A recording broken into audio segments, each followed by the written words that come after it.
নমস্কার, 7 নিউজ নেটওয়ার্কে আপনাদের সকলকে স্বাগত। আর আমি চন্দন এই মুহূর্তে রয়েছি আপনাদের সঙ্গে। আমার সঙ্গে রয়েছেন শ্যামল পাল। এই মুহূর্তে যাকে বলা হয় আমাদের রাজ্য তোলপাড় হচ্ছে হকার উচ্ছেদ, বেআইনি নির্মাণ ভাঙা ইত্যাদি প্রশ্নে।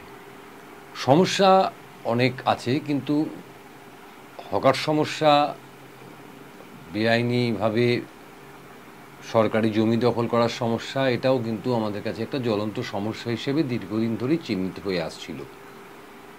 কিন্তু বিষয়টাকে অনেকেই অপারেশন সানশাইন অর্থাৎ বাম আমলের জনপ্রিয় মন্ত্রী নেতা সুভাষ চক্রবর্তীর নেতৃত্বে হাতিবাগান, বিশেষ করে হাতিবাগান এবং গড়িয়াহাটের কিয়দংশে এক রাতের যে হকার উচ্ছেদ অপারেশন হয়েছিল, যেটাকে বলা হয়েছিল অপারেশন সানশাইন, সেই ঘটনার সঙ্গে এই ঘটনার চলতি যে ঘটনাগুলো ঘটছে তার তুলনা অনেকেই করছেন।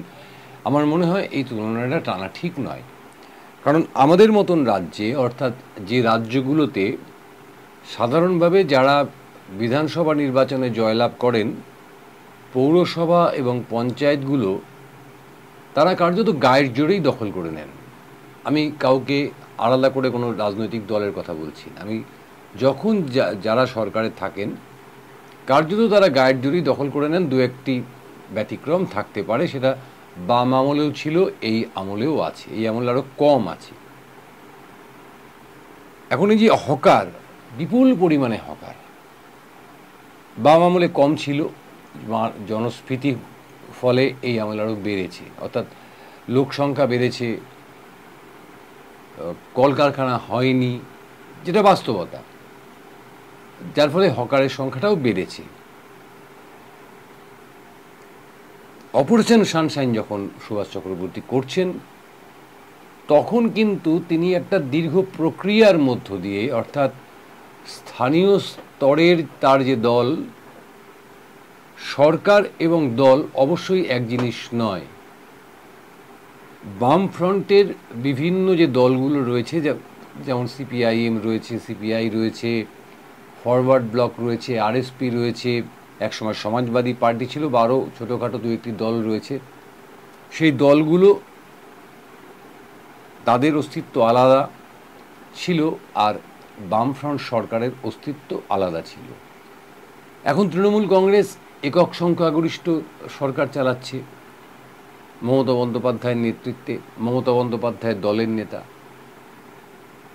কিন্তু যখন সরকার চলছে, তখন কিন্তু দলকে উপেক্ষা করে সরকার চলতে পারে না, যার প্রমাণটা কিন্তু আমরা হাতে নাতে পেলাম যে মাত্র একদিনের মধ্যে, অর্থাৎ তিনি সোমবার একটি বৈঠক করলেন, রাজ্যের সবকটি পুরসভা, 2টি পৌরসভা বাদ দিলেন। সেটি হচ্ছে একটি তাহিরপুর সিপিআইএম পরিচালিত পৌরসভা, একটি ঝালদা, এবং তার ব্যাখ্যাও তিনি করলেন যে ওই দুটো পৌরসভা অন্যেরা চালায়, তারা ভালোভাবে চালাচ্ছে, তাদের প্রতি আমার শুভেচ্ছা রইল।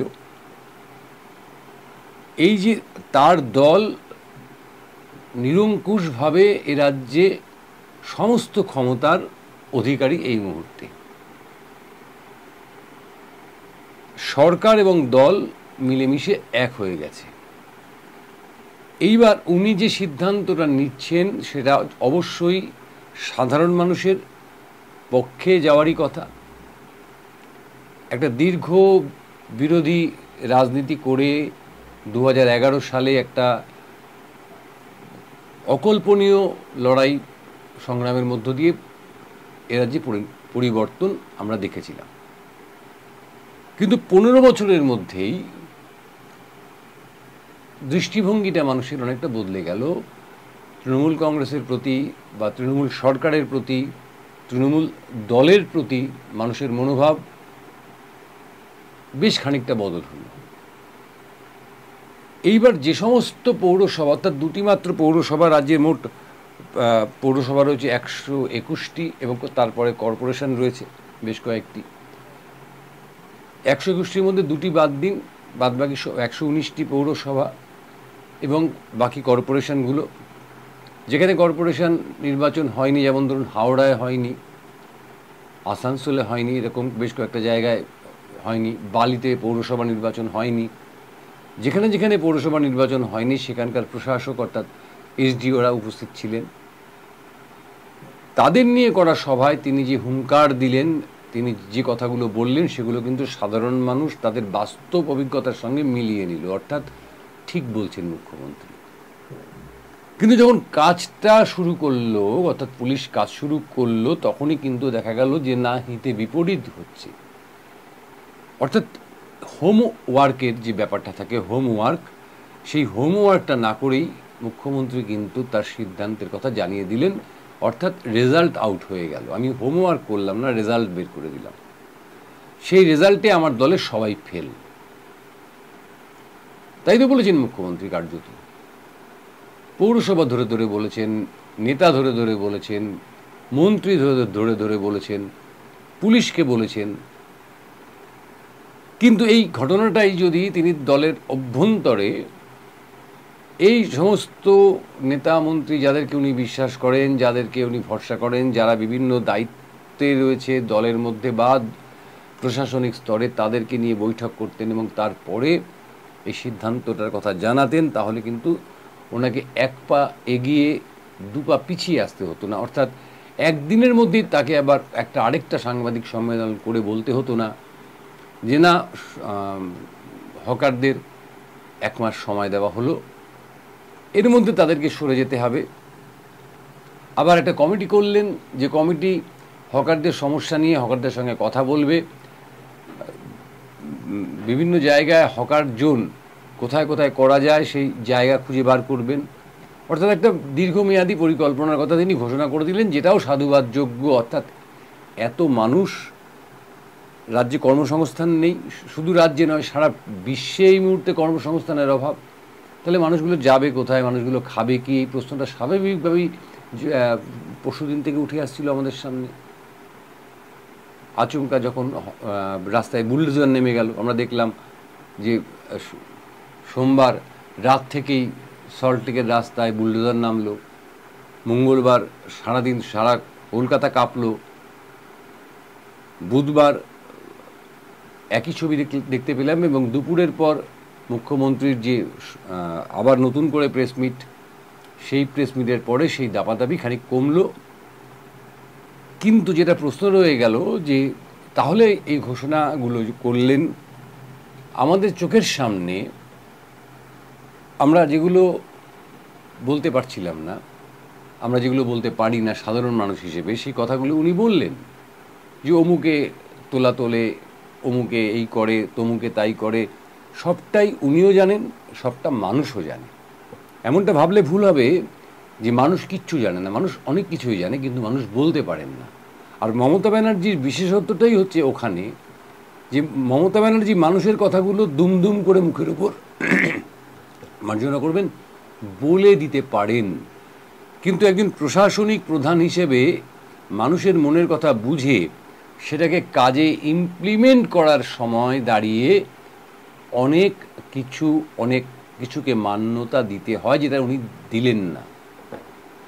ধরুন সুজিত বসুর কথাই বলছি। সুজিত বসু তার নিজের এলাকায় একজন জনপ্রিয় নেতা, একেবারে যাকে বলা হয় হাফ প্যান্ট পরা বয়স থেকে প্রবাদ প্রতিম বামপন্থী নেতা সুভাষ চক্রবর্তীর ছায়াসঙ্গী ছিলেন।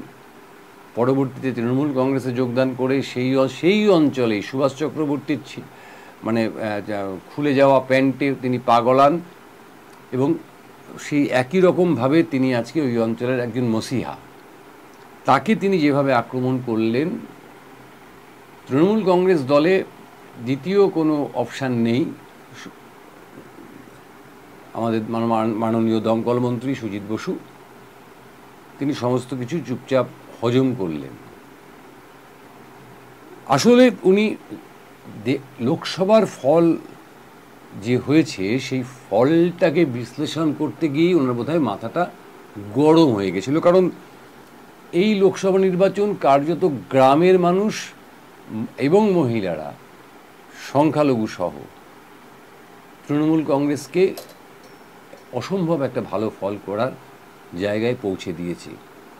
কিন্তু যদি ভালো করে লক্ষ্য করেন লোকসভা ফলের বিশ্লেষণ করলে দেখতে পাই আমরা যে রাজ্যের 92টি বিধানসভা আসনে কিন্তু এগিয়ে রয়েছে বিজেপি, যে সংখ্যাটা 2021 সালের বিধানসভা নির্বাচনের থেকে অনেকটাই বেশি।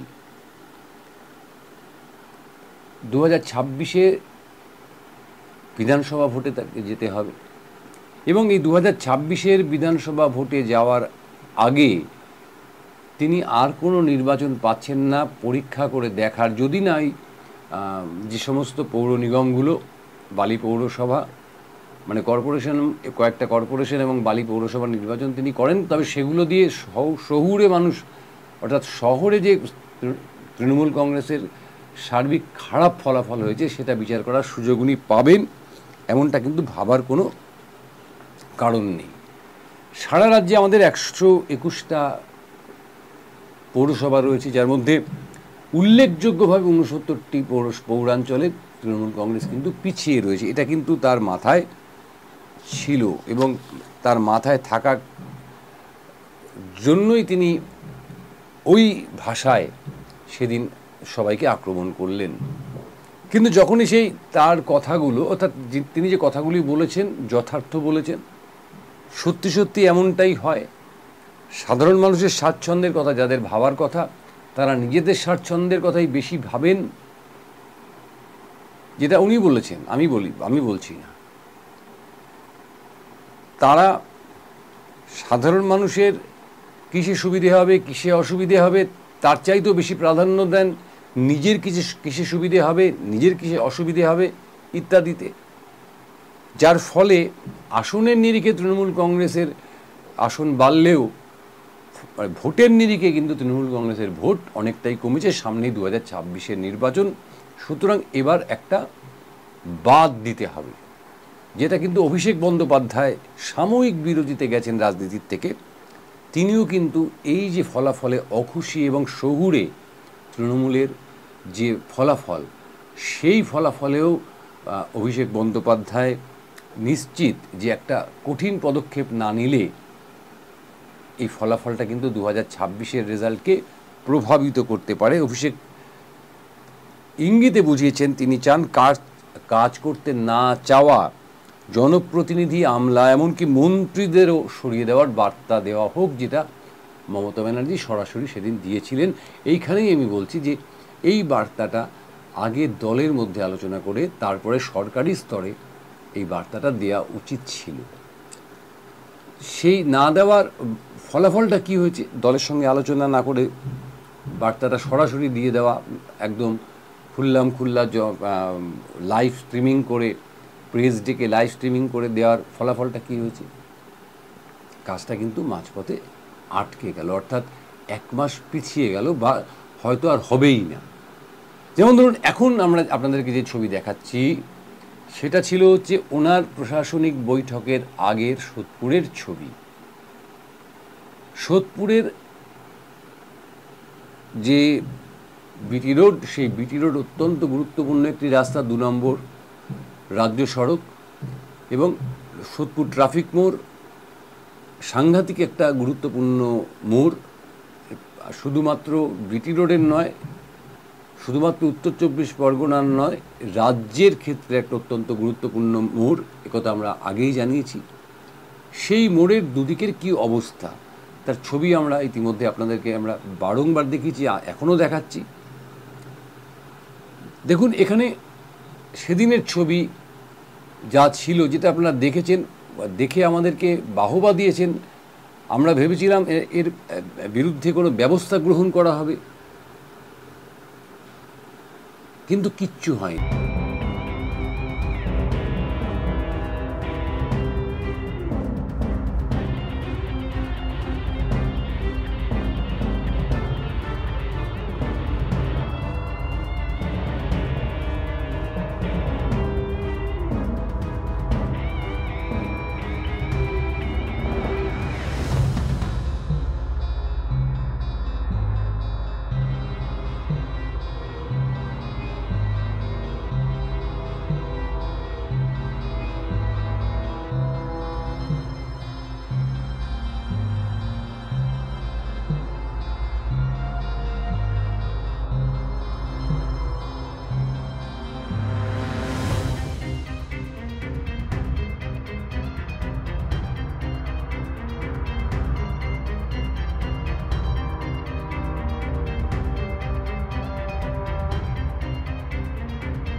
হয়নি। এমনকি যে এখন যে ছবি আপনারা দেখছেন, আমরা যে ছবিটা আপনাদের দেখাবার চেষ্টা করছি, যে বিটি রোডের রাস্তার আলো প্রায় 1.25 কিলোমিটার অঞ্চল জুড়ে কোনো আলো জ্বলছে না।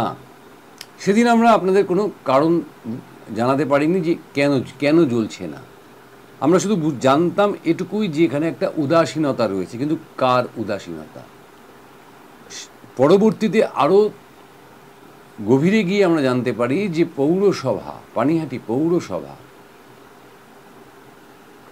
ইলেকট্রিক বিল মেটাতে পারছে না, যে কারণে এই রাস্তার আলোগুলো জ্বলছে না। কিন্তু মুখ্যমন্ত্রীর প্রশাসনিক বৈঠকের পর আজকে কিন্তু গত সোমবার বৈঠক হয়েছে, আজকে বৃহস্পতিবার, মাঝখানে বেশ কয়েকটা দিন কেটে গেছে। তারও আগে পানিহাটিতে একটা বৈঠক হয়েছিল এ মাসের 15 তারিখে। সেই দিনও সেই মিটিংয়ে উপস্থিত ছিলেন রাজ্যের পুর ও নগর উন্নয়ন দপ্তরের মন্ত্রী ফিরহাদ হাকিম। তিনি বলেছিলেন যে অচিরেই 7 দিনের মধ্যে সমস্ত সমস্যার একটা আপাতত সমাধান করা হবে, কিন্তু আজ পর্যন্ত সেই সমাধানটা হয়নি। আপনারা যে ছবি দেখছেন বিটি রোডের, অন্ধকার বিটি রোডের ছবি। হ্যাঁ, আজকে সকালেও আমরা আবার সেই বিটি রোড পরিদর্শনে বেরিয়েছিলাম। যে মুখ্যমন্ত্রী গতকাল দুপুরে হঠাৎ করেই তার কর্মসূচি, অর্থাৎ এই হকার মুক্ত শহর, সেই পরিকল্পনার থেকে 2 পা পিছিয়ে এসছেন, অর্থাৎ 1 মাস সময় দেওয়া হয়েছে, বিভিন্ন কমিটি গঠন করা হয়েছে ইত্যাদি আপনাদেরকে আমি আগেই বলেছি। কিন্তু সেই কমিটি খায় না মাথায় দেয়, বিটি রোড দেখে কিন্তু বোঝার অবস্থা নেই। এই যে ছবি আপনারা এখন দেখছেন, যে অবস্থায় ছিল, অর্থাৎ আপনাদেরকে আমরা যে ছবি দেখিয়েছিলাম 2 দিন আগে, সেই ছবি কিন্তু একেবারে কিচ্ছু বদলায়নি। সোদপুর অঞ্চলে কিচ্ছু বদলায়নি, না আলো বদলেছে, না যে এনক্রোচমেন্ট। আমরা কিন্তু হকার নিয়ে কোনো খবর করতে চাইনি, কারণ আমরা অন্তত পক্ষে এই বিষয়টা নিজেদের মধ্যে আলোচনা করে দেখেছি যে হকার সমস্যার যে শিকড় সেটা অনেক গভীরে। সেই গভীর সমস্যার থেকে সমাজকে মুক্ত করতে হলে অনেকগুলো সিঁড়ি বাইতে হবে আমাদেরকে, অথবা নামতে হবে সেই সিঁড়ি দিয়ে, ওঠানামার মধ্য দিয়ে একটা সিদ্ধান্তে আসতে হবে, তবে গিয়ে আমাদের হকার সমস্যার সমাধান হলেও হতে পারে। তাই হকার সমস্যা আমরা আপনাদের দেখাইনি, আমরা দেখিয়েছিলাম এনক্রোচমেন্টের সমস্যা, অর্থাৎ বেআইনিভাবে বড় বড় মাল্টি কুইজিন রেস্তোরাঁগুলো সোদপুরের রাস্তা, সোদপুরের বিটি রোডের পাশের যে ড্রেন, সেই ড্রেনের ওপর যে কালভার্ট, সেই কালভার্টের ওপর যে ফুটপাত, তা দখল করে নিয়েছে। আজকেও তার বিন্দুমাত্র কোনো বদল ঘটেনি। সেই ছবি আপনারা দেখছেন। কিন্তু হঠাৎ করেই একটি বড় দোকানের মালিক বা মালিকের প্রতিনিধি, তিনি আমাদের ডাকেন এবং তিনি কি বলছেন আমরা সেটা শুনব। আমরা বিটি রোডের এতক্ষণের যে পরিস্থিতি দেখাচ্ছিলাম, তাতে বিন্দুমাত্র পরিবর্তন হয়নি মুখ্যমন্ত্রীর নির্দেশের পরেও। মুখ্যমন্ত্রী হকারদের 1 মাস সময় দিচ্ছে, কিন্তু সেই বেআইনি নির্মাণ ভেঙে দেওয়ার কিন্তু কোনো তিনি নির্দেশ প্রত্যাহার করেননি, অর্থাৎ বেআইনি নির্মাণ ভাঙারই তিনি নির্দেশ দিয়ে রেখেছেন। আমরা দেখলাম যে বিটি রোডের বিভিন্ন যে বড় বড় মাল্টি কুইজিন রেস্টুরেন্টগুলো রয়েছে, তারা কিন্তু বহাল তবিয়তে বজায় রেখেছেন, কিন্তু শিবানী সুইটস তারা কিন্তু তার নিজেদের উদ্যোগে তারা সরিয়ে নিচ্ছেন। এবং আমি কথা বলবো শিবানী সুইটসের কর্ণধারের সাথে। কি পরিস্থিতি এখন আমরা আমাদের এখানে মুখ্যমন্ত্রী অ্যানাউন্স করার পর থেকে আমরা মুখ্যমন্ত্রী অ্যানাউন্সের পর থেকে আমরা এগুলো পরিষ্কার করা শুরু করে দিয়েছি। আস্তে আস্তে সব আমাদের সরিয়ে দিচ্ছে, মোটামুটি পরিষ্কার হয়ে গেছে। 1% মতো পড়ে আছে, মোটামুটি আজকের মধ্যে সব পরিষ্কার হয়ে যাবে আমাদের। হ্যাঁ, মুখ্যমন্ত্রী নির্দেশ দিয়েছে, তার জন্য আমরা পরিষ্কার করতে বাধ্য হয়েছি। আপনাদের যে ক্যাসিক্যাল আছে, আপনাদের আশেপাশে যে সমস্ত এনক্রোচমেন্ট আছে, তাদের সঙ্গে কোনো কথাবার্তা হয়? তাদের সঙ্গে কথা, তারাও বলেছে সরিয়ে দেবে, কিন্তু তারা এখনো সরায়নি, তারা সরিয়ে দেবে। আপনার নামটা কি? রঞ্জিত। আমরা রঞ্জিত বাবুর সঙ্গে কথা বলে জানলাম যে ওনারা প্রায় সরিয়ে নিয়েছেন এবং আগামী 2-1 দিনের মধ্যে পুরোটা সরিয়ে নেবেন। এইরকম শুভবুদ্ধি সবার মধ্যে আসুক, ভিডিওটা খালি হোক। মুখ্যমন্ত্রী যেটা চাইছেন আমরাও সেটা চাই, সাধারণ মানুষও সেটা চাইছেন। একমাত্র এই দোকানটি কিন্তু ধীরে ধীরে নিজেদেরকে গুটিয়ে নিচ্ছেন, অর্থাৎ যতটা এনক্রোচমেন্ট তারা করেছিলেন সেই এনক্রোচমেন্টের জায়গাটা তারা ছেড়ে দিচ্ছেন, তাতে কিন্তু কিচ্ছু যায় আসে না। প্রায় 1 কিলোমিটার রাস্তা এনক্রোচমেন্ট হয়ে রয়েছে, সেখানে যদি 200 মিটার 300 মিটার জায়গা এনক্রোচমেন্ট মুক্ত হয়, তাতে সাধারণ নাগরিক পরিষেবার কোনো উন্নতি হতে পারে না।